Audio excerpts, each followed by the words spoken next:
The moment I accepted my college diploma, I searched the crowd for my family. My seat section was completely empty. 10 minutes later, the world suddenly tilted beneath me, and I collapsed on the campus steps. The hospital tried calling my emergency contacts again, and again 48 times over the next 3 days. Every call went unanswered. When I finally woke up surrounded by machines, the nurse handed me my phone. There was exactly one voicemail from my mother. It didn't ask if I was alive. She simply said, "Answer your phone. We need you." I smiled and pressed delete. My name is Samantha Hayes. I'm 24 years old, and on the morning of my college graduation, I believed the hardest part of my journey was finally behind me. I was wrong. For 4 years, I'd worked 2 jobs while earning my nursing degree. During the day, I attended classes and clinical rotations. At night, I stocked shelves at a grocery store 3 evenings a week and waited tables every weekend. There were nights I survived on instant noodles and 3 hours of sleep, reminding myself that every sacrifice brought me one step closer to becoming the nurse I'd always dreamed of being. My family never struggled financially. They simply believed my younger brother, Tyler, needed their attention more than I did.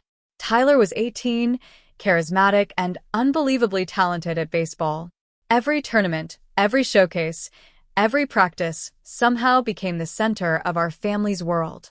Whenever our schedules conflicted, I already knew who would come first. Still, this time felt different. "This is your college graduation," my mother had promised over the phone a month earlier. "Your father and I wouldn't miss it for anything." Even Tyler had grinned and said, "I'll be there." Somebody has to embarrass you when they call your name. For the first time in years, I believed them. Graduation morning arrived with bright sunshine and clear skies. I put on my cap and gown, carefully pinned my nursing honor cord into place, and checked my phone one last time before leaving my apartment. At 8:17 a.m., a family group message appeared.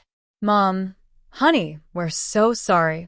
Tyler's baseball scout scheduled a last-minute showcase this morning. This could change his future. We know you'll understand." I stared at the screen. Then another message appeared. "Dad, we'll celebrate with you another day." Another day. I quietly locked my apartment door and drove to campus alone. The ceremony was beautiful. Families filled every row, cheering as names echoed across the stadium. When the announcer called mine, Bachelor of Science in Nursing, Samantha Hayes, the audience applauded politely. But the seats where my family should have been remained completely empty. I smiled anyway, not because it didn't hurt, because I'd worked too hard to let anyone steal that moment from me. After the ceremony ended, graduates gathered with parents for photographs. Mothers hugged daughters. Fathers lifted little children onto their shoulders. Friends laughed together beneath clouds of blue and white balloons. I bought myself a single bouquet from a flower stand near the student center. It felt strange, buying flowers for my own graduation. But I refused to leave empty-handed. As I walked across campus carrying the bouquet and my diploma, an unexpected wave of dizziness hit me. I stopped. The flowers slipped slightly in my hand. The buildings around me blurred. My heartbeat pounded inside my ears. "No," I whispered. I tried taking another step. Instead, my knees gave way beneath me. The bouquet scattered across the sidewalk as everything turned black. The last thing I remember hearing was someone shouting, "Call an ambulance." Then another voice, calm but worried, saying, "We've already called her family several times. No one is answering." When I opened my eyes, the first thing I saw wasn't my family. It was a white hospital ceiling. Soft beeping echoed somewhere beside me. A clear tube rested against my nose, and an 4-line disappeared beneath the blanket covering my arm.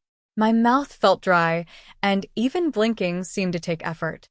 A nurse noticed my eyes opening and immediately smiled. "Welcome back." Her voice was gentle. "You've been asleep for 3 days. 3 days." The words didn't seem real. I tried speaking. "What happened?" "You collapsed from a severe medical condition that required emergency treatment," she explained calmly. "The doctors expect you to make a full recovery, but your body needed time." I looked around the room. No flowers. No balloons. No familiar faces. Just silence. My family, I whispered. The nurse hesitated. We've been trying to reach them. She quietly walked to the counter and returned with a clipboard. I think you should see this. She handed me several printed pages. At first, I didn't understand what I was looking at. Then I noticed the timestamps. Hospital call log. Day 1. Day 2. Day 3. 48 outgoing calls. Every one of them listed the same result. No answer. Voicemail left. No call back. My fingers tightened around the pages. They never called back? I asked quietly. The nurse slowly shook her head. We left messages every day. They never returned a single one. Before I could say anything else, someone knocked gently on the open door. I looked up. Professor Linda Morrison stood there holding a small gift bag. She had supervised my final clinical rotation during nursing school. The moment she saw me awake, relief filled her face. Oh, Samantha. She hurried over and carefully hugged me. I've been so worried. You've been here? She nodded. When you didn't show up to sign your graduation paperwork, the university contacted me. I called the hospital until they finally confirmed where you were. Tears filled my eyes. My family never came? Professor Morrison looked down before answering. No. She pulled a chair beside my bed. So, I figured you shouldn't have to wake up alone. I couldn't stop crying. Not because I was angry anymore. Because someone who wasn't related to me had shown up without being asked. The nurse quietly placed my phone on the bedside table. It stayed with your personal belongings. The battery was almost dead. I turned it on. Dozens of missed hospital notifications appeared. Then one voicemail. Mom. Recorded earlier that morning. With shaking hands, I press play. Samantha, answer your phone. We can't reach you. Tyler needs those scholarship documents you helped prepare, and nobody knows where you saved them. Call us back as soon as you get this. That was it. Not. Are you okay? Not. Where are you? Just Tyler. I stared at the screen for several seconds. Then I quietly pressed delete. Professor Morrison watched without saying a word. As the voicemail disappeared forever, she reached into her purse and placed a folded envelope beside my bed. I found something while trying to contact your parents, she said softly. I think you deserve to know the whole story. I picked up the envelope Professor Morrison had placed beside my bed. Inside was a handwritten note and a printed page from the university's administrative office. I wasn't trying to invade your privacy, she said quietly. I only wanted to make sure someone knew where you were. I unfolded the paper. It listed every emergency contact attempt made after I was admitted to the hospital. Next to several of the calls were brief notes written by hospital staff. No answer. Voicemail left. Then one entry caught my attention. Spoke with patient's father at 4:18 p.m. Family unavailable. I looked at Professor Morrison. You reached them? She nodded slowly. I finally called from my personal phone after realizing they weren't answering the hospital. What did they say? She hesitated. They apologized for missing your graduation. I waited. They said they thought the hospital calls were probably telemarketers because they were busy watching Tyler's showcase. My chest tightened. And after they realized I'd been hospitalized, Professor Morrison sighed. They asked if your condition was serious. She paused again. Then they asked whether you could still help Tyler finish the scholarship paperwork he'd forgotten to submit. I stared at the floor. For some reason, that hurt even more than the empty graduation seats. 3 weeks later, after I was discharged from the hospital, my parents asked to meet me.